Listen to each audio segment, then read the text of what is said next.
Good morning, everyone.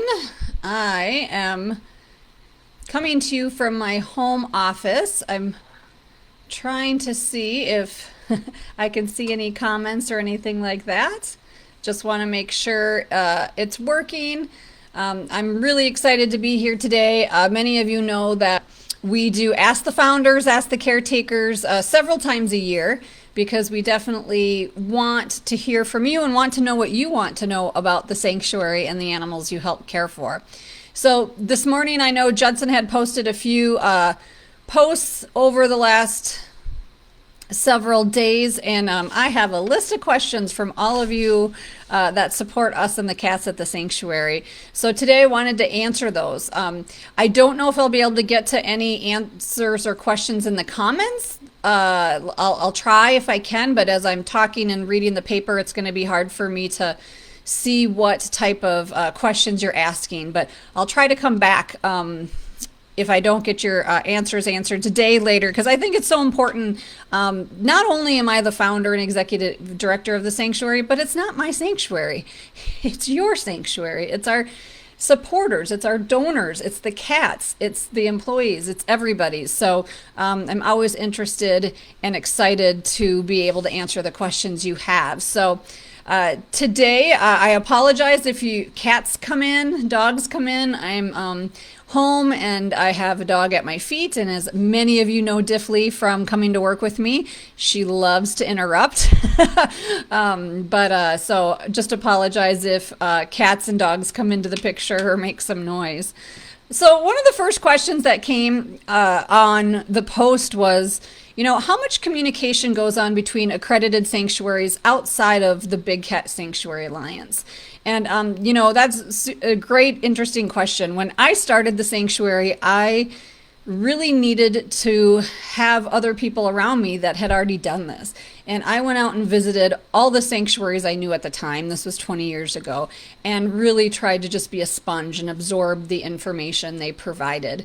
And over years, I've maintained some really, really special friendships with so many other directors. So I would say the communication between accredited sanctuaries really depends upon each sanctuary.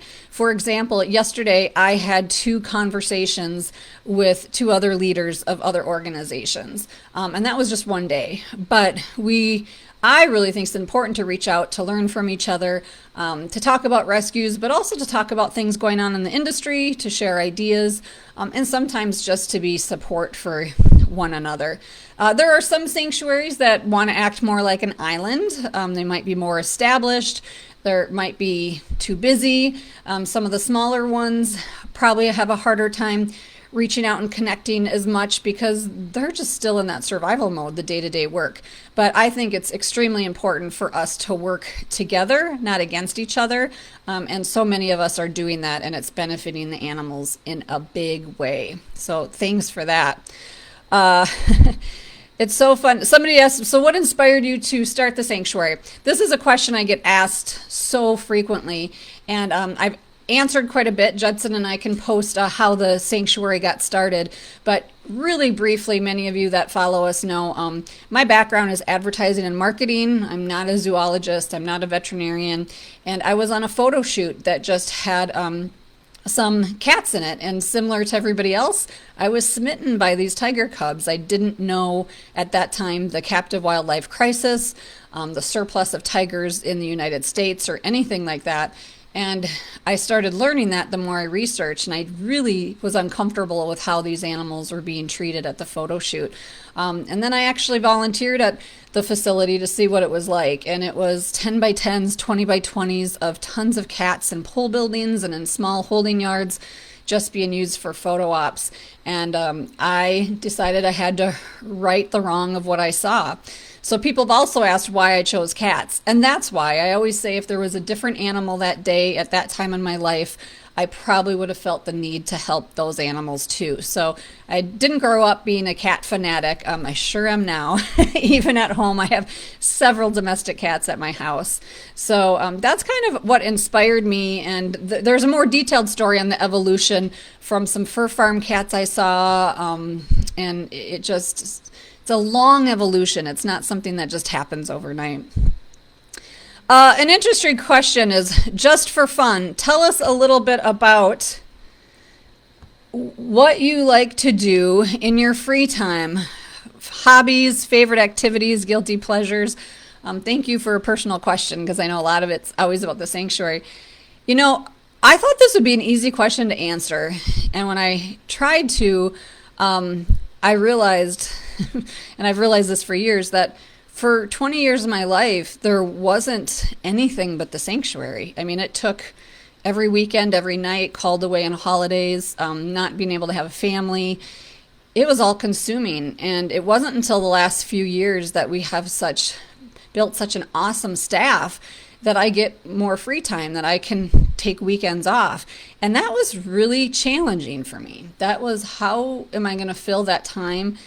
It just was like this blank spot because I never had it before. And I didn't know how to fill it. And I can get bored really easy, but then I can get demotivated because it's always been the sanctuary. So I'm so blessed that I have a husband who supports whenever I have to be gone. I have a family who supports when I have to be gone for the cats. And I have a husband then who babysits all of our 8 pets at home while I'm at the sanctuary. But in my downtime, I do like to spend time with him. We go out for dinner when it's not COVID. And my most relaxing thing to do is I love being on a boat, like a pontoon. We don't have one, but family and friends invite me and my husband out. But I don't swim, so that's probably an interesting thing. I hate swimming. I never learned how to swim. Don't ever put me in the lake, but definitely keep me relaxed on the boat. And then my pets. Obviously, my pets at home keep me pretty busy. Everybody knows if there's a little bit of downtime in my life, I tend to fill it with a new domestic cat or dog that needs a home. So that's kind of what I do there. But thank you for asking. That's very nice of you. So somebody said, how do you keep yourself consumed and not be consumed by the anger from the humans that keep doing these things to animals we love over and over again? You know, some days are really, really low. Some weeks are really low. Compassion fatigue, what I've always heard is, it's not when you'll get it in this industry, it's where you are on the spectrum at any given day. So that reaching out to other leaders in the organization, just having an hour conversation with a dear person in the industry yesterday so that she could share what she was going through, especially with these extreme weathers across the country and how much physically and emotionally it's taxing. We really, really rely on each other for venting, crying, comic relief, because these people, we all know what we go through. And honestly, the biggest frustration I have is not the anger of the people that do it, because once you meet those people, they don't treat people or anybody well. If they don't treat the animals well, they don't treat anybody else. But what I don't like is the indifference people, the people that just know what's going on and won't do anything about it, whether they're authorities, legislatures, or just general public. And then the people that don't believe it. This morning, I was very lucky to be able to have a phone conversation with Senator Stauber's office here on the Big Cat Public Safety Act. And it was not an effort he supported before. I'm really trying to get him on board. And, you know, their opinion was, it's just this monopoly of big zoos want to shut down the small guy. And I had to say, that's not true. This is a Big Cat Public Safety Act. I mean, the surplus of tigers in America is causing public safety issues. So even if people aren't concerned about animal welfare, they should be concerned about human life. And so I hope I've changed his mind, but it's the people that are indifferent that just don't see it that is more frustrating. And so relying on supporters like you who are there through our good times, our hard times, you guys have been there every step of the moment. That gets me through just as much as talking and leaning on other leaders and, of course, staff and other leaders in our organization. Let's see. So many good questions here. A lot of questions about the Witness Protection Program, and I wish I could answer those in more detail, but obviously we want to respect the legal case going on. We don't want to hinder it in any case, so we can't talk about specific species, number of cats, or cats that were formerly in the Witness Protection and now out, but we respect that we can't say it, but I'm so thankful that you guys have such compassion in your heart for those cats that we can't talk about. So sorry I can't answer a lot of those questions. When Dash, I know I figured I'd get a lot of questions on Dash, the tiger cub now. When he's in his big boy habitat, what kind of relationship will we have? I think just like baby Jenga or other cats like that have been hand reared due to being sick or to being orphaned or what it is. I think Dash is going to be social to everyone. Will we have a special kinship? I think I will feel that way more than he will. I know everybody sees him on live posts kind of pine and come for the fence.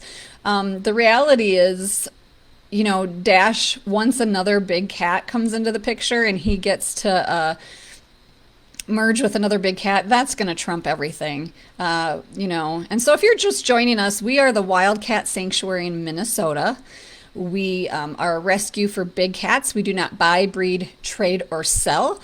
We are not associated with other sanctuaries, except we do work with like-minded sanctuaries that are accredited and part of the Big Cat Sanctuary Alliance. So I know some people are just joining us and want to be clear of that. So also with Dash, other people asked, what made you the most frightened or fearful when we discovered Dash? And was there a moment that I knew things were going to be okay? And then also people ask how many kittens or cubs have I raised.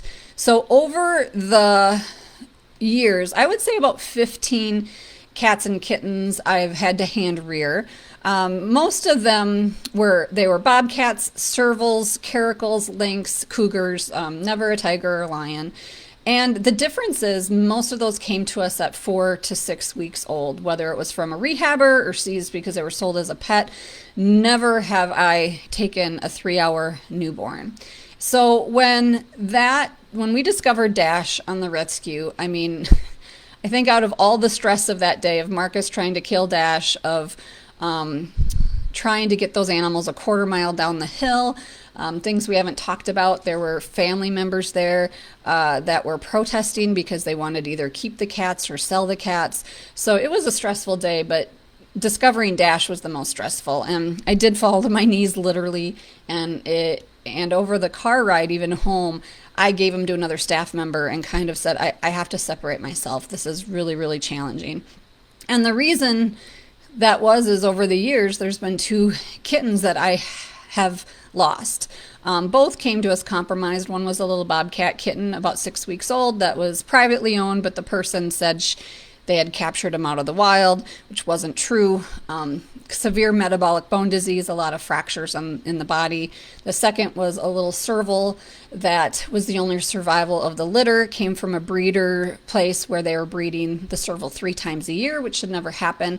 And all the other kittens' organs, unfortunately, were outside their body. And this little boy survived, and we did critical care. And then about 2 weeks into taking care of him, he crashed and was in the emergency room and didn't make it. So my biggest fear, I think, for Dash was, out of all the abuse I've seen, out of having to say goodbye to cats, the hardest have been those 2 babies that didn't survive, because they were so vulnerable, so dependent on me and their caregivers. And I really said, if Dash didn't make it, I don't know if I could do this work anymore. So that's probably what really scared me the most. But when I noticed it turned around, because I knew that, babies that aren't with their mom and come from those situations have a really low chance of survival. And then we have COVID, and they can't be vaccinated. You have other things they can get.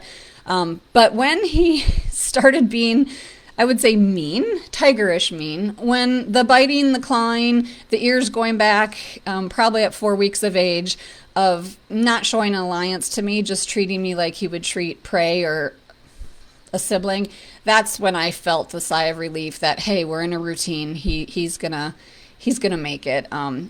So at any time, cubs are vulnerable, but that was a huge, huge turning point for me. Do all cats show they're happy once they adjust there? This is where we sometimes have to take our human emotion out of it. Cats adjust in their own ways. And there are many cats we have that human interaction through the fence or even seeing humans is their negative trigger because of their history or because they were wild-born orphans and they weren't socialized. And that's where here at the sanctuary we spend so much time deciding what they need, not what we think they need. We watch them, we observe them, we do trail cams for those that don't want to be seen. If you recently saw Judson's post, he put up a trail cam of wild-born cougars, Snow and Storm, that we don't get to see barely at all. The caretakers feed, but well, they had a traumatic capture and they were older, and so that was hard. But seeing the trail cams at night and seeing how active they are, they're playing with their toys. They went up and sniffed the trail cam. But as soon as that sunlight came up and as soon as they heard a UTV of a human, that trail cam was empty during those caretaking hours. They went and slept and hid in their den box. And so we know they're super happy at night. We've also given glow-in-the-dark toys to cats that are really unsocial, and to see them play and everything at night is pretty cool. So we have to adjust what we think is happiness. Happiness is not always rubbing the fence and saying hello to us. So those cats that need peace and quiet, we give it. Obviously, there's a bigger transition time. Sometimes cats never socialize with us, but they socialize with each other, and so we do mergers. Somebody asked also, like the hybrids, they seem to want a lot more affection. How do they get that? So at our sanctuary, yes, we have what we call green, yellow, and red zone cats. And that depends on their danger factor to humans and our safety protocol put in place. And our green zone are our domestic Bengals or domestic level hybrids that our staff does interact with. But our staff also understands about being neutral, because we have several feral or cats that were breeders from catteries that do not want human contact, and doesn't matter that they're this small. And so being neutral and not taking over their space is really important. But also the ones that want attention definitely get it, but they need to seek it, and there's protocol in place so that we are respecting them, because we have a couple cats like Kona and little Tigger who are overstimulators. They came to us because they have attacked and bit owners, even though they're really small. And so we don't want to have any staff or interns hurt, and at the same time we want to respect those cats and understand that they're overstimulation cats. So everything's on a very individual basis at the sanctuary. We obviously a no contact facility with anything big, but the hybrids are a little different. I think I answered that one.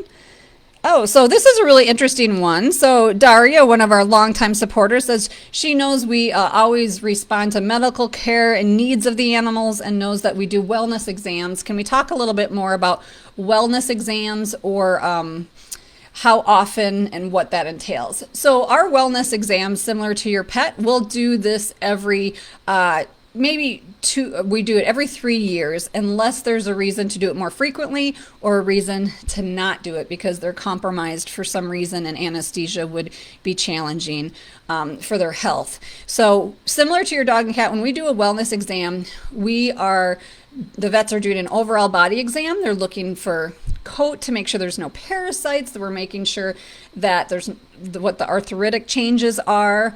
So we're doing a once over, that there isn't any regrowth from, sadly, those cats that have been four-paw declawed.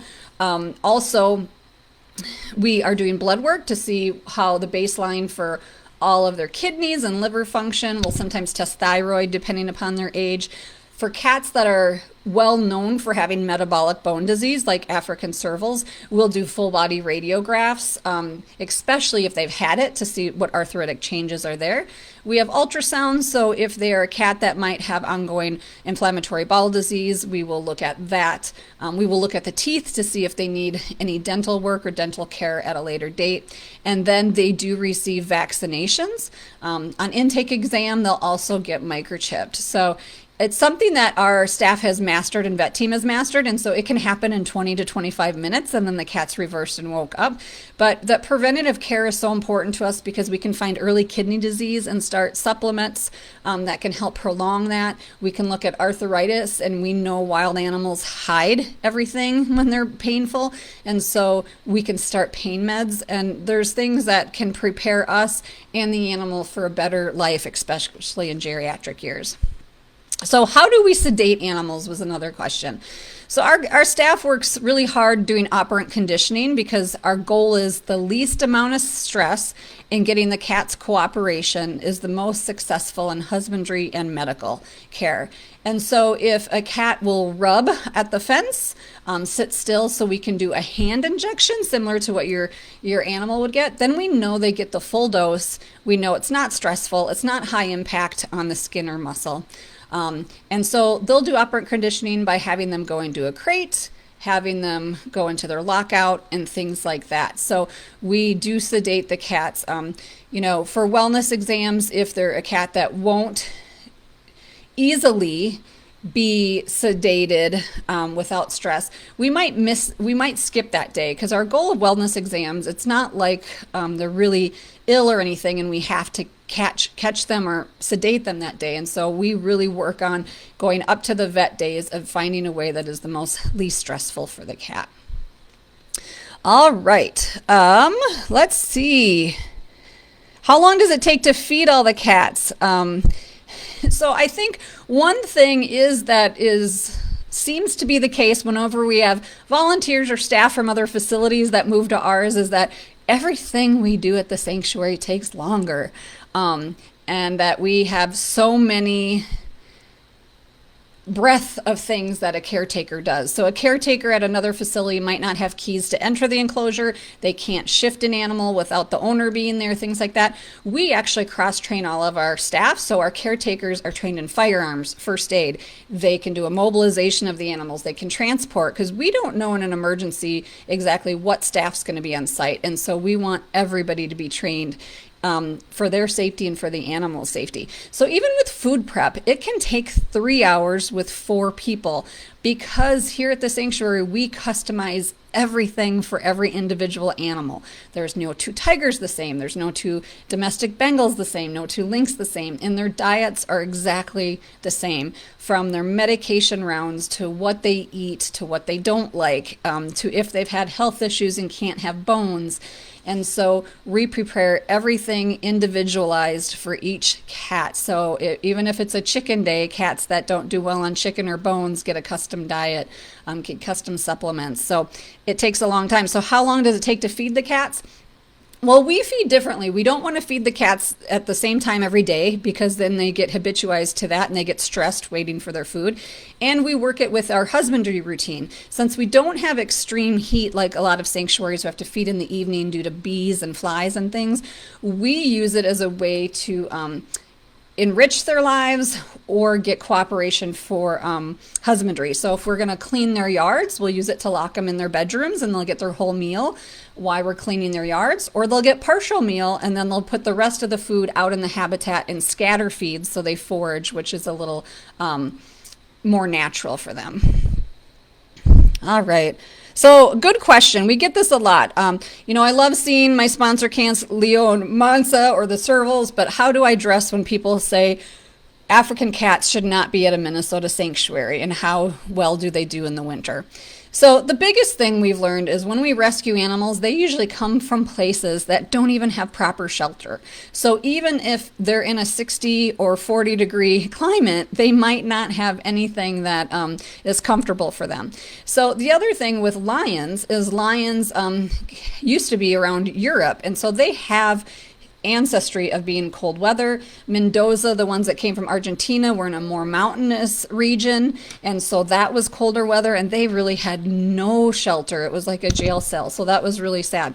But our caretakers still customize every care for every serval, every lion, and the lions grow a thicker coat. The lions don't mind the cold, but they really don't like their feet touching snow, so our staff will shovel paths for them.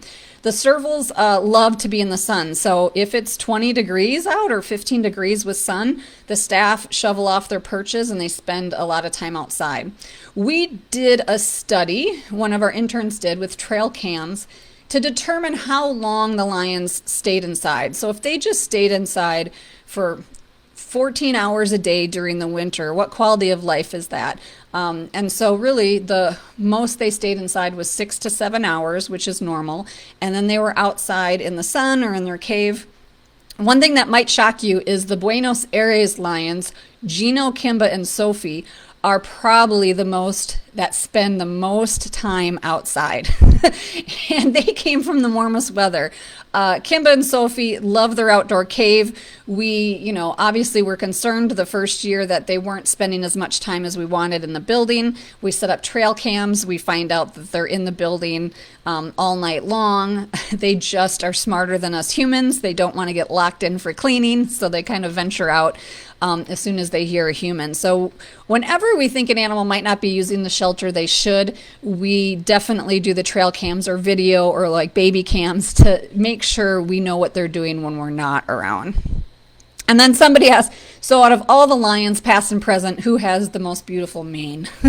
Well, as you guys know, every lion has a different look and a different mane. Chipino's is dark. He's just the most handsome thing ever. Wally's is a little shorter. Leo's is just like the long and 70s boy, but still Kimba gets the cake for me. Kimba has quite the Fabio hair and mane. Let's see, other questions. So somebody asked a good question is if they see an animal that needs help, a big cat that needs help, is there an emergency line they can call or talk to? Can it be anonymous? Well, here's the thing is sanctuaries aren't authorities. So you can call us if an animal needs to be surrendered, if somebody's looking for a home. But if you really need somebody to seize the cat or cite the owner to make changes, they want to hear from you, because if you tell us and then we go tell authorities, it's hearsay. So two things that can happen, depending upon where you are, to get the fastest response, you might want to call a humane agent, usually at a humane society, a shelter, or local animal control, especially if you think the animal's in dire need right now. But most times to close or make any type of change on these exhibitors, breeders, or dealers is you have to show a pattern of issues and it has to be documented. And so the best way you can do that is emailing the USDA. They will take your name and address, but they don't publish it. And that they can be reached at email animalcare@usda.gov. So again, that's animalcare@usda.gov. So good questions there. Let's see what else. I've got 2 pages.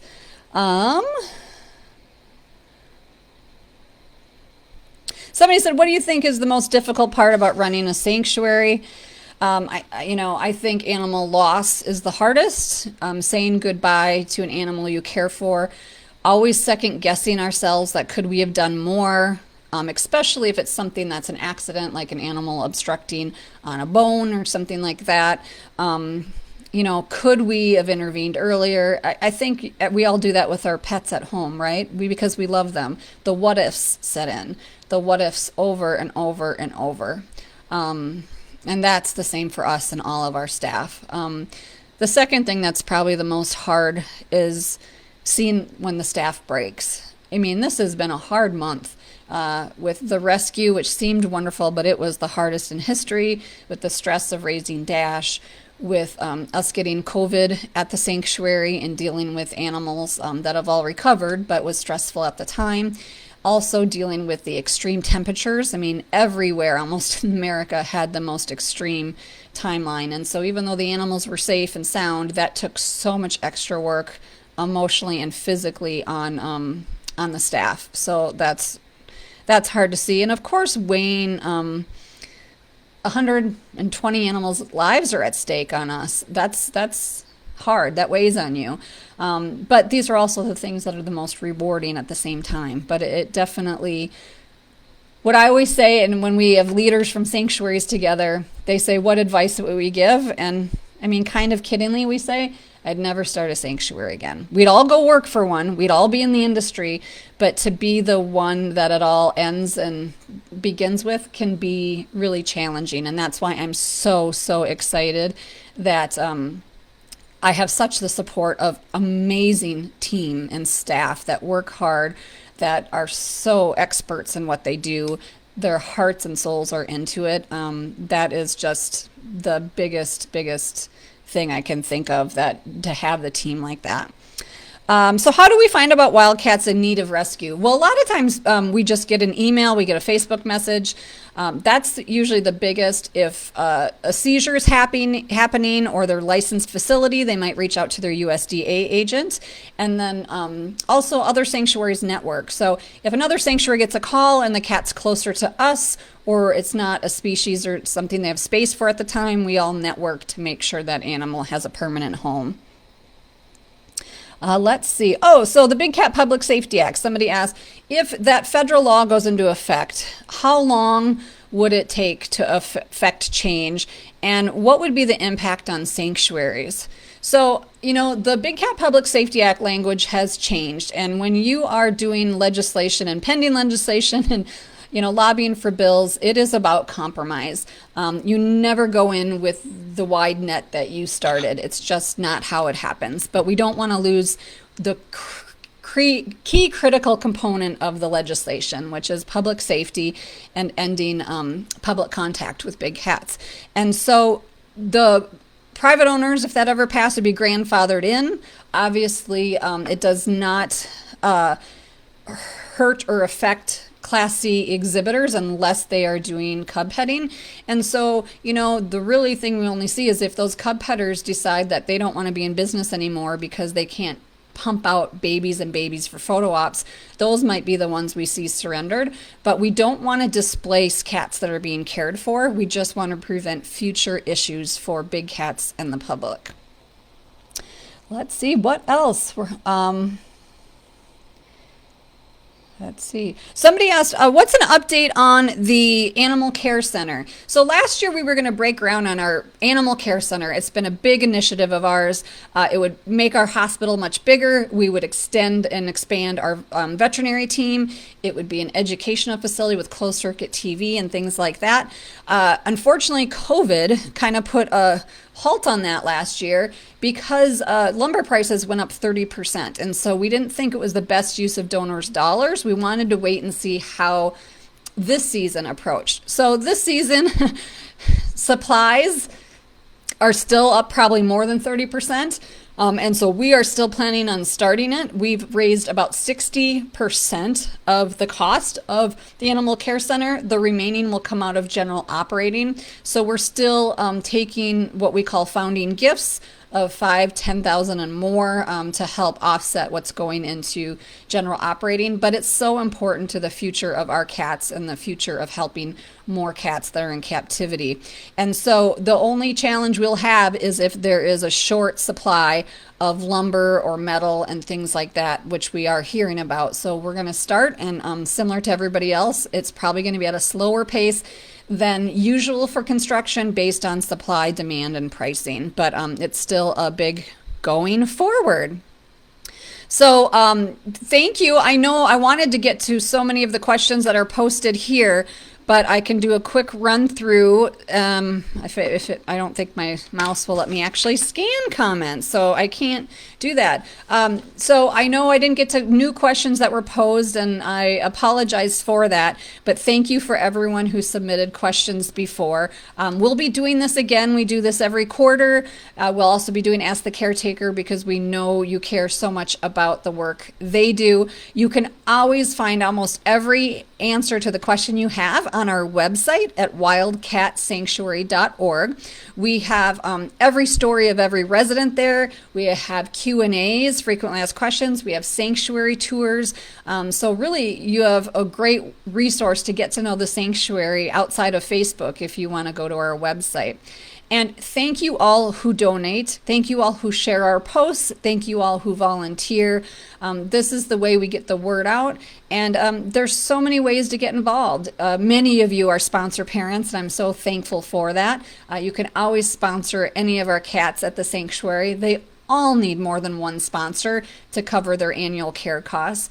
We have a monthly Pride program where no matter what amount you can afford, you can sign up to give it monthly. And that sustaining support knows we get to keep the lights on, the heat on, the food coming in. And so that's such important support.